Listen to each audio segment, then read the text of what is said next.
everybody. This is the second time in a week I get to talk to the 2001 Nobel Prize winner for economics, Joseph Stiglitz. Joe, it is so good to see you again, even though we didn't get our recording. Yeah, I can't believe that. 2020 World Press Freedom Index. What did you think of the findings for the next decade? Oh, I thought it drew attention to a lot of the key issues that we're facing. In particular, today,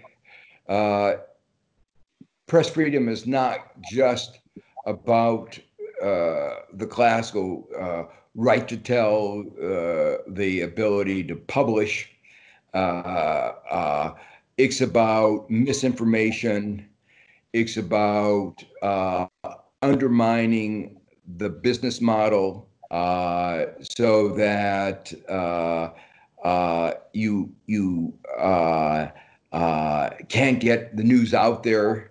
And finally, it's about access to information, which at one point was, we thought we had successfully addressed through Freedom of Information Acts, right to know laws, passed whistleblower laws to encourage those who had information to convey it to the relevant parties. But we've seen an attack on all of these pillars, and in particular, the attack by the Republicans on the whistleblower law. It was so interesting in that context. No one denied that what he said was correct. You might argue there was a debate whether it was within the presidential discretion to do what he did. Right. But everybody recognized that it should be part of the public domain to assess what was going on. No justification for secrecy. So the whistleblower was doing his job in the way the law was designed.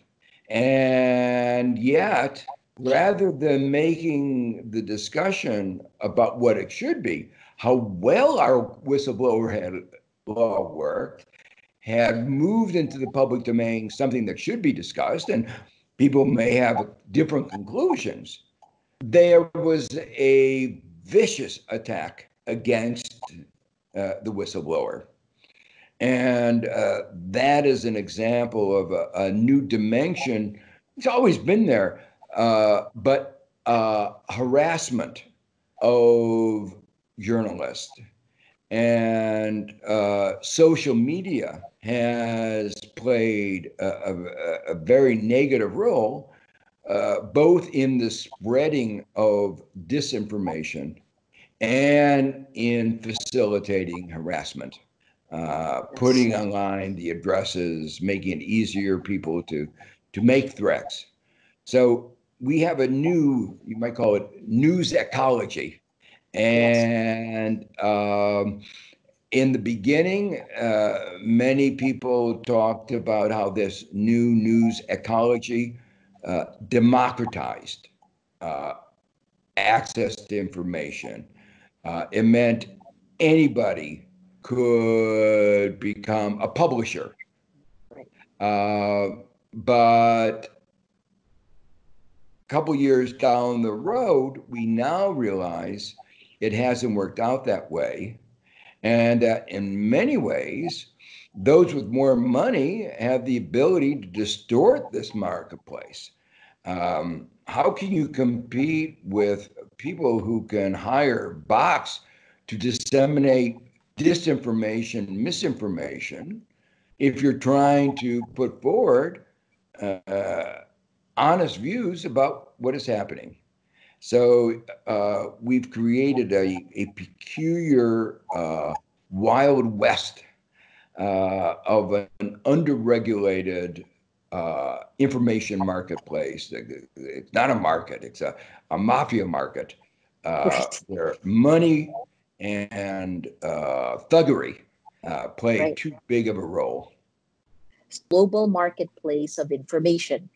And this information asymmetry is different in that landscape. Where do you see, how do we roll this back, do we roll this back? The RSF report focused on how technology was one of the 5 contributing reasons.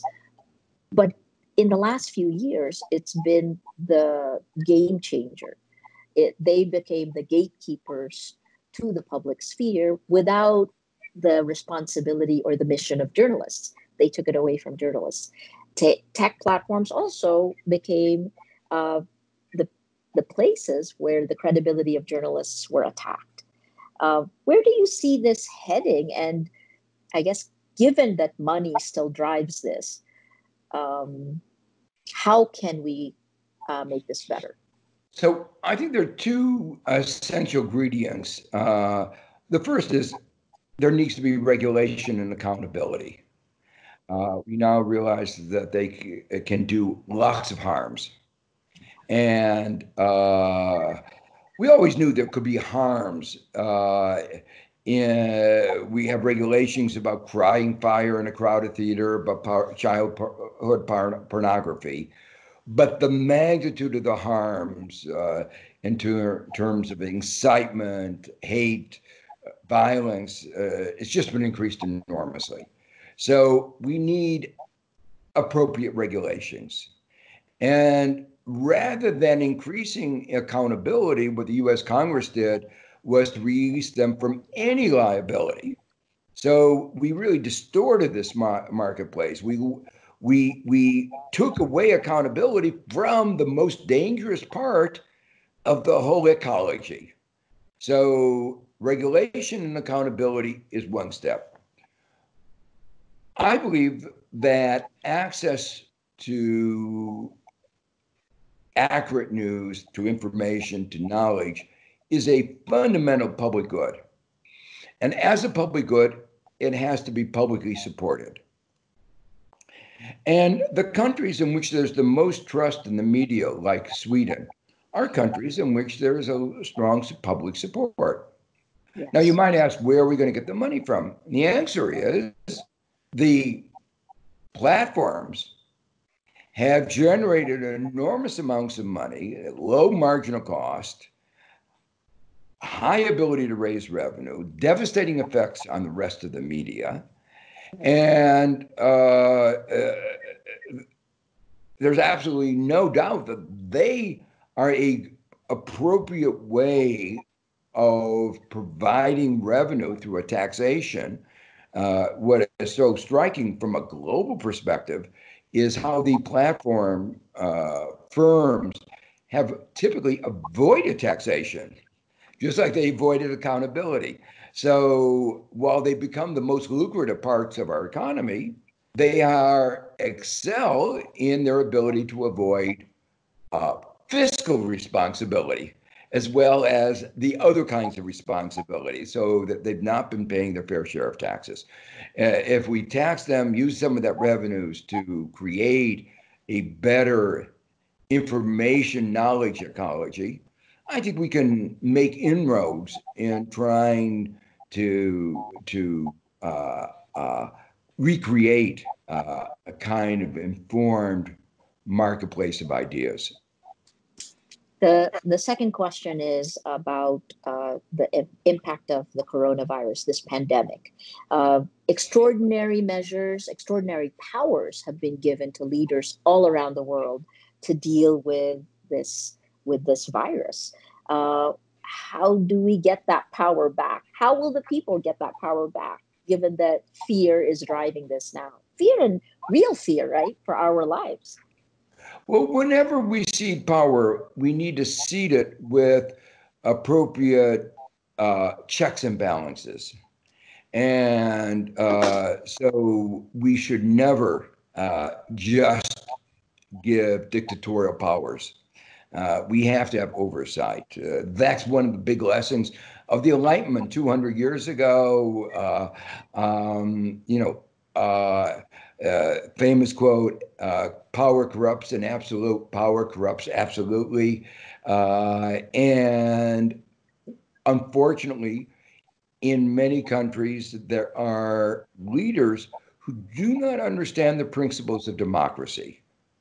The United States has a leader now who does not understand the roles of checks and balances, separation of powers, independent bureaucracies, of judges, the role of an independent media.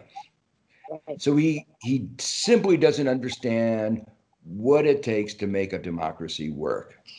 And it's going to take a lot of work of citizens throughout the country to say, you are undermining democracy. And, it's been you might call it a civic lesson, but one that we are learning at great cost and in a way dividing our society. But the U.S. is lucky in having strong institutions that are fighting back. A lot of people who are very committed to fighting back. And even with all his powers, he doesn't have the power to go after them in the way that he might like to. Other countries, are not so lucky. And so it will be a struggle. I think the media is going to have to play an extraordinarily important role in that struggle, because some of these erosions of democracy, as you say, happen gradually and almost naturally. When you have a pandemic, you want a czar. You want somebody to take charge. And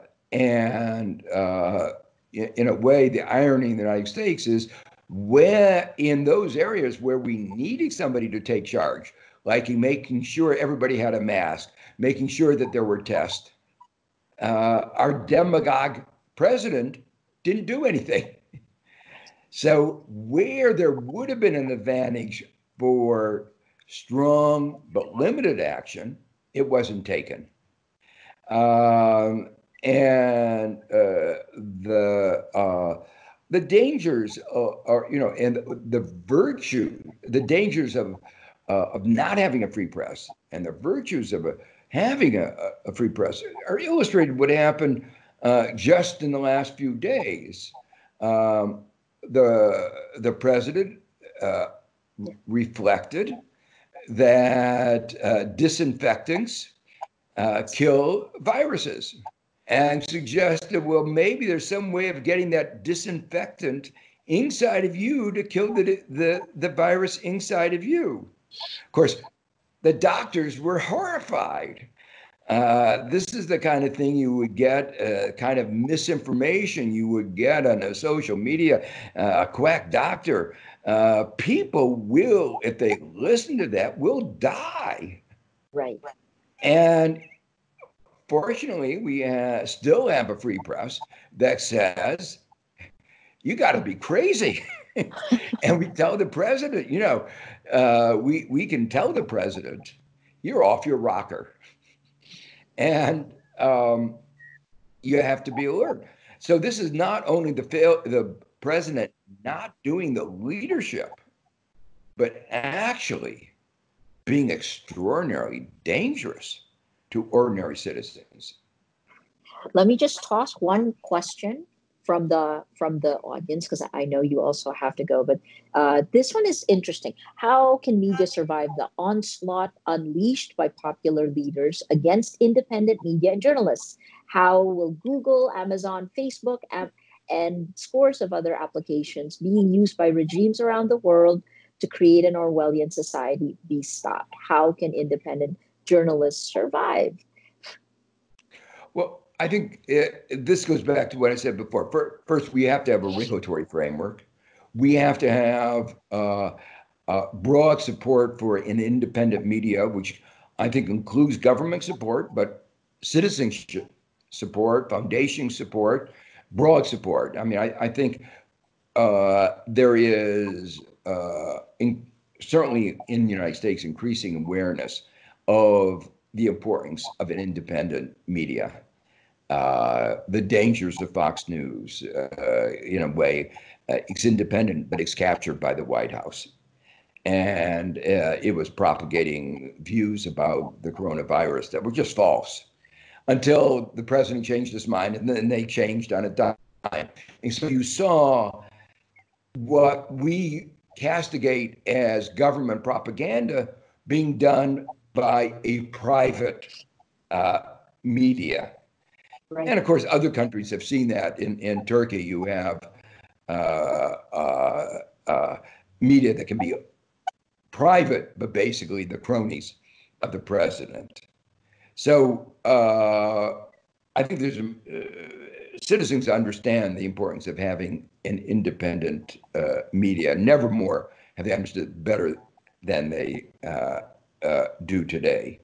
I think they have to advocate through the political process regulations. So the regulations on political acts, on targeting, very important. And we know that the dangers of misinformation, the Swift boat incident against Kerry, who had been a hero, undermined lies, had a very big political effect. One can't underestimate the dishonesty that can appear in politics. But the new social media has given force to this like nothing we've ever seen. And that's why we have to have strong regulation. Even if the Constitution talks about freedom of speech, freedom of press, there's no right to virality, no right to engage in these social harms and the magnitude that they're doing. And how we balance the benefits and the costs is a question that our democracies will have to debate. But what is clear is we are not yet done it right. Yeah, I completely agree, having lived through some of that. The last question, Joe, is about what you do, which is the economics of everything, right? This coronavirus is going to gouge the global economy, gouge all of our countries, and have an impact on news organizations. We become even weaker in this. What do you see moving forward? How bad will it get? What can we do to survive? Well, I think this is likely to be as deeper even than the Great Depression. We know a little bit more about how to manage the economy than we did 90 years ago. But we are as politically divided as we were 90 years ago. When President Roosevelt wanted to take certain actions, the conservatives, the Republicans said, no New Deal. They voted against Social Security. They voted against labor legislation. The Supreme Court impaired. They're doing lots of things. So we had a battle 90 years ago, and then we thought we won the intellectual battle. But then came Reagan and Trump, the Koch brothers, and the old ideas resurfaced. And we're now seeing a reincarnation in the United States. The Republicans didn't want to support testing, didn't want to support hospitals, didn't want to support paid sick leave so that people who were contagious would have an incentive to go to work. Can you believe that? To me, this was a real emblematic of selfishness writ large, putting the country at risk to save what should be, to save a few dollars, which should be a basic aspect of a minimum work standard. So we're going to have to fight those battles again. And that's what has me worried. I believe we have the knowledge to prevent another Great Depression. But I don't know whether our politics will allow us to do it. There are those who want to take this occasion to give another big gift to our corporations and to take this as an occasion to downsize government, to pursue a political agenda, even if it has enormous harms to our society as a whole. And if that's the case, I think there is a real risk that we will go into a very deep depression. Gosh, I hate to end on such a horrific note, right? But I guess that's the reality that we're facing. There's so many more questions I'd love to ask you, but I know you're strapped for time. I wanted to say thank you. We've been speaking with Nobel laureate Joseph Stiglitz. Thank you for your time. Nice to talk to you. Nice to talk to you. Nice to see you again. Bye. Yes, see you again. Bye-bye.